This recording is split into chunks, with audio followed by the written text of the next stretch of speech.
Rather open a jar than serve yourself homemade tomato sauce? Don't know how to make a mayonnaise that doesn't separate? Need a lesson in knifery? Don't move, I'm Chef Michelle Bernstein and it's Michelle's Basics 102 today on SoFlo Taste. Watch and learn. This is South Florida. It's where I live and work.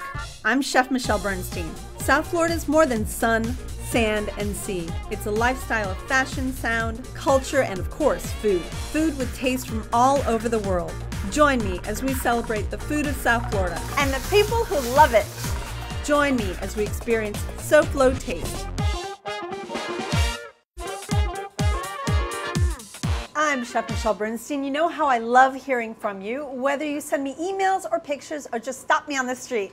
That's why I'm doing another Basics show. This is Michelle's Basics 102. Let's get cooking. First thing I thought I'd show you today is how to make a great tomato sauce. Instead of cooking tomato sauce on the stove, this you can actually cook in the oven, but it takes a good 4 to 5 hours. I know that sounds like a long time, but you don't have to do anything to it. It's literally sitting in a very low oven. So to make this delicious tomato sauce, you take canned tomatoes. Use DOP San Marzano tomatoes, please. The tomato comes whole like this. They're already peeled, plum tomatoes. There's a harder stem at the top of the tomato, just like that. It's the center and the stem. Okay, this is the part that I like to discard. Okay, so I discard that. And then the rest of the tomato, you crush them with your fingers, so much so that they all become sort of homogeneous and they're all so tiny you can barely tell one piece from another. And that's what we have here. These are 4 big cans of Italian tomatoes that we crushed to make this tomato sauce. Very few ingredients go into the sauce, which is why it's so deliciously good. We'll need about a nice low flame. We're gonna start by using some olive oil as well as butter. I'm gonna keep one little pat of butter for the end. I've got some minced garlic. This recipe has a nice amount of red chili flakes in it. If you want much less spicy sauce, go with half of this amount. This is getting nice and transparent. Go ahead and add the tomatoes to it, the oregano, add the carrot, the onion cut in half, and some sprigs of basil, whole just like that. And add a piece of rind of Parmesan.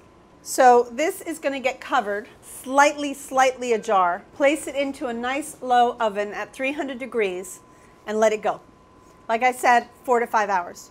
If you see a lot of bubbling, like a lot of movement going on and some tomato sauce is coming out of the pan, lower your oven to 275 degrees. Now let me go ahead and show you what that looks like when it's done. So remember, you have those carrots and the onion in there, right? So you'll want to remove them. Taste your sauce. See if it needs a little salt, a little sugar. Add a little pepper if desired.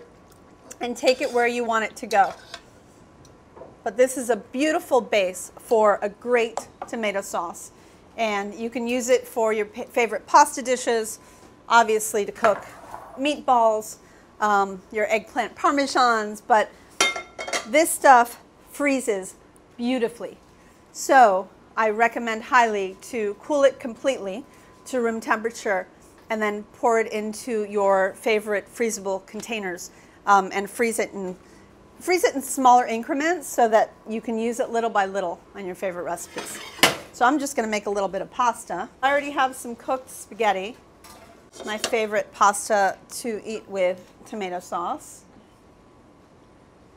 And you can either add really good extra virgin oil to finish, or in my case, a little bit of butter to finish.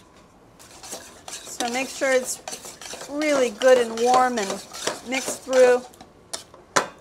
And there you have a beautiful spaghetti with tomato sauce.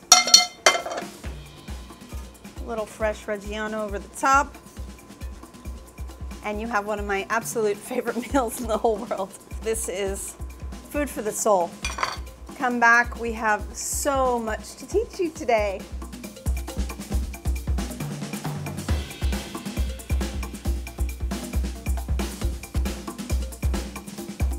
SoFlo taste. We'll return right after this.